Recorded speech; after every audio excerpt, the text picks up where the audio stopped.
Hello, everyone, and welcome to another episode of the Wise Decision Maker Show, where we help you make the wisest and most profitable decisions. My name is Dr. Gleb Tsipursky. I'm the CEO of Disaster Avoidance Experts, the future of work consultancy that sponsors the Wise Decision Maker Show. And I'm joined today by Andrea. Andrea, can you please share a little bit about your background and what you're focusing on right now? Yeah, absolutely. So my name's Andrea Monllau. I am originally from Barcelona, but I am based out of Chicago. I am the portfolio strategist, portfolio planner, portfolio manager. I hear the different names a lot for Uber. Prior to Uber, I was part of JLL, where I was part of their consulting group, focusing Hmm. on future of work and portfolio transformation. And so today we're going to be talking about generative AI adoption at Uber. So can you please give me a little bit of a sense where Uber is right now with adopting generative AI as technology? Yeah, absolutely. So as a tech company and a modern or not very mature company in a way that if you think of the companies Hmm. that have been out there for 60, 70 Hmm. years or 200 years, we Uber was born in the era of technology and data already. So I would hope that compared to other peers and the other companies out there, Mhm. we're pretty mature, we're piloting stuff already, we're thinking Mhm. about it, and this is a big focus for the organization, both at an Uber level, but Mhm. also at a places level. So tell me a little bit about some examples of what you're doing with generative AI. Let's get into the depths of things. Yeah, absolutely. So we look at it from the different angles, right? So we Mhm. have our places roadmap where we're Mhm. already piloting and using AI technology, but also we don't want to be isolated. We also Mhm. want to work with the rest of the enterprise. So there are Mhm. some tools that we have access to that we're Mhm. already looking on how do we include in the way that we do things. And I want to say that there's also like two lenses or two approach of how we Mhm. look at this. One is how do we look at it in an enterprise level or the places Mhm. team, and what is kind of like the platform, the systems, the all of that. Mhm. But it's also like we give tools to people. So Mhm. how is every individual using that technology? That's something Mhm. that is a core focus of us as well. And we try to promote a culture where people can explore and can share that Mhm. journey with the rest of the team, with the idea that Mhm. we all support each other and adjusting to the new technology and making sure Mhm. that we use it to its fullest. Tell me about some examples of how team members specifically share use cases that they discover with generative AI that are helpful. How do they share it out more broadly? What techniques do you use?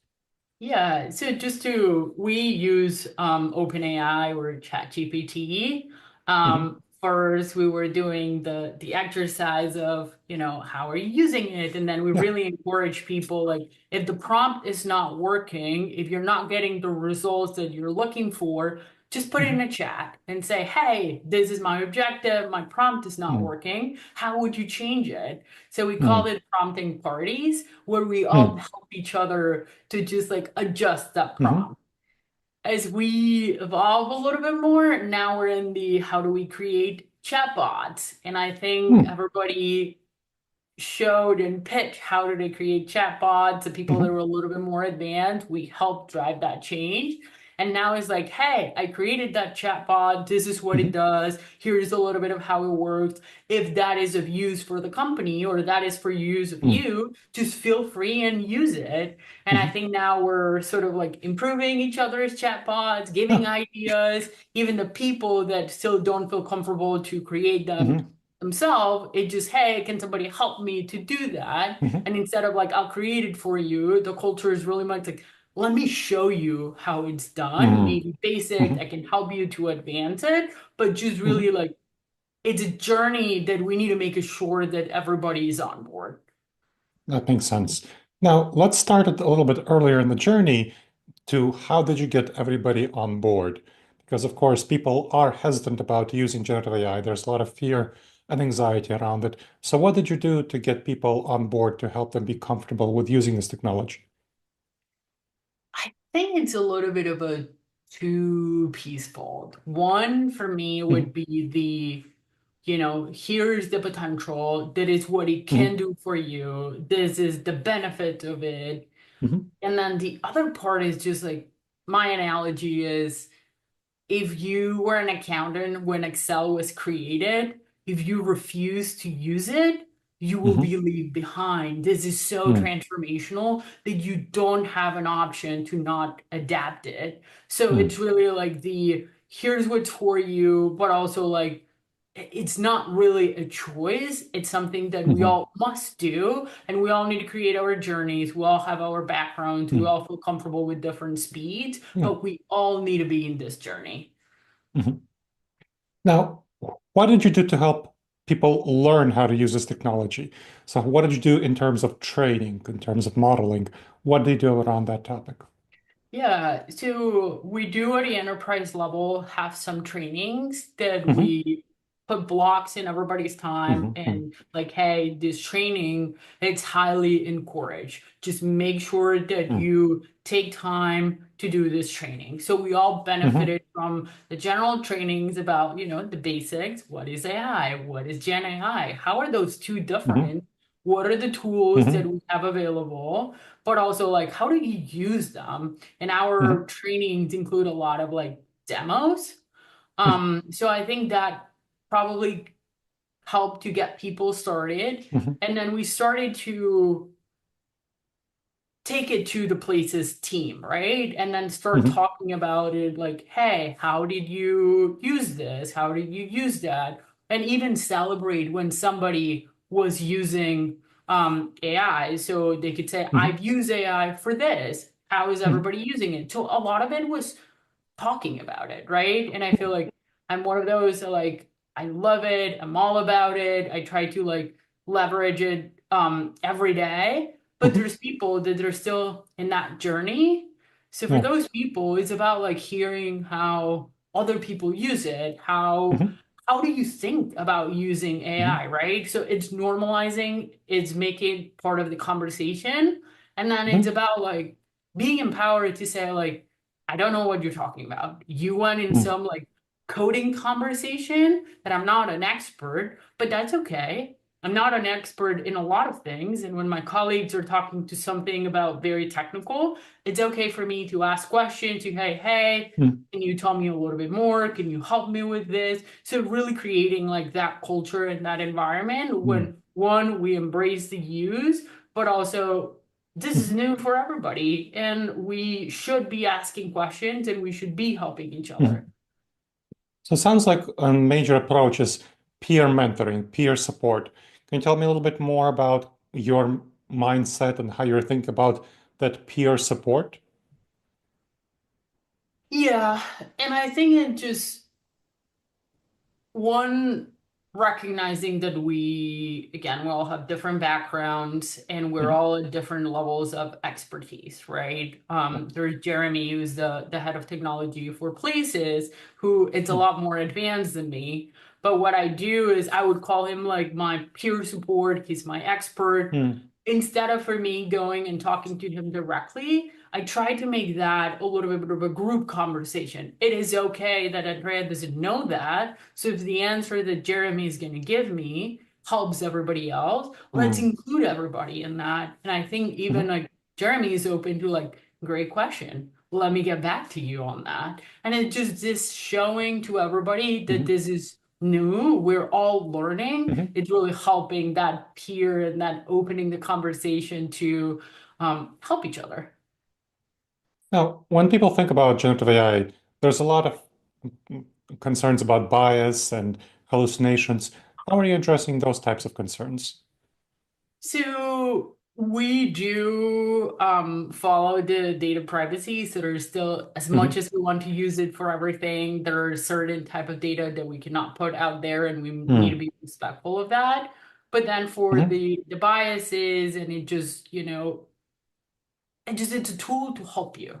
But Hmm. you cannot just then, this is the result. I don't look at it. This is Hmm. what I've done. So even that it helps us to accelerate, Hmm. we look at it from it's a tool, it's a support, it's the human that Hmm. collaborates with AI. It's not here to like replace or just not have your supervision. So if we were to look at different scenarios, and we definitely Hmm. like leverage AI to pull the data, like put the scenarios Hmm. together and maybe do the initial scoring, we Hmm. still want to go together in a meeting room and say, hey, Hmm. what do you think of that? Would you change anything? And then just have that conversation and that poking holes and looking at Hmm. things from different angles, because we really believe that there is no, Hmm.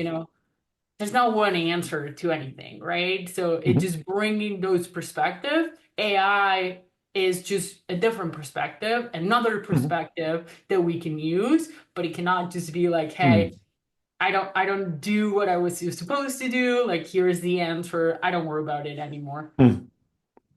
Now, you mentioned there's some type of data you don't put into generative AI. Tell me a little bit more about how you decide what type of data is appropriate for generative AI and what type of data is not. So we have three levels of data security at Hmm. Uber. Anything that is level one, that cannot go to any Hmm. tools. Then we have a level two, which can only be used for certain applications and Hmm. certain cases. And then level three, which is the data that's public information. So Hmm. that we have a little bit more freedom. Where, when do we use, and what do we share? Hmm. And how do you measure the impact of generative AI? Are there some metrics that you use? I know Uber is very well known for being metric driven. Yes. So I don't think we have them yet formally as a Hmm. KPI, but I would say that we recurrently poll people informally of how Hmm. often do we use it. So it's not so much of like what are the gains that we get from Hmm. it. It's a little bit more about like the encouragement and making sure that people are feeling more comfortable with its use by Hmm. encouraging the use. And uh, Uber, I think, is also working on integrating generative AI into its technology, right? Is there something that you want to share about that? I'm no, you're not working on that area, but just something that you know about there.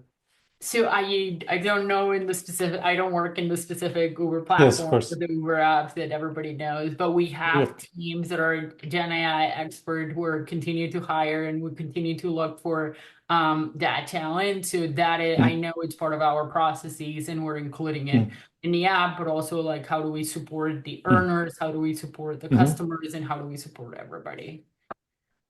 And as we come toward wrapping up, and as you're thinking about how generative AI is going to change in the future, where do you anticipate it going? What kind of changes do you see happening in the next couple of years with how you at Uber and at Uber places are going to be using generative AI?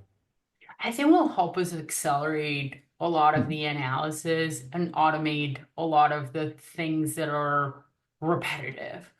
Mm, So I think it will help the humans do the work that's fun, a little mhm, bit more of like, hey, here's the first draft. Now we come together, we collaborate, we do the thinking, we do that type of I guess my favorite type of work. And then we mhm, will let the Gen AI to do a little bit more of like the mhm, admin work. It mhm, would take us 6 weeks to get to that first draft of scenarios of option mhm, of data. So just accelerating all of that and really becoming like a tool for everybody to use.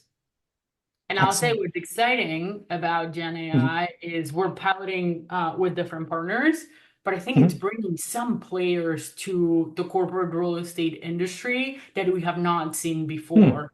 And I think it's a fairly centralized, and we look a few mhm, dominant players. I think it's opening the market to like mhm, new players that are bringing a real estate lens, but their mhm, background is in technology, or they have mhm, other type of experiences. So I think that will be transformational to an industry that's still very like used to trade paper, mhm, to pick up the mhm, phone and making the things a little bit of the old school ways. I think it's time for us as an industry to transform. And I think this is it, the one that we can't mhm. really say no as an industry. Excellent. Well, thank you so much for sharing your expertise, Andrea. This was super helpful. Of course. And thank you to the audience for checking out another episode of the Wise Decision Maker Show. Please make sure to subscribe to the show wherever you checked it out. and leave a review.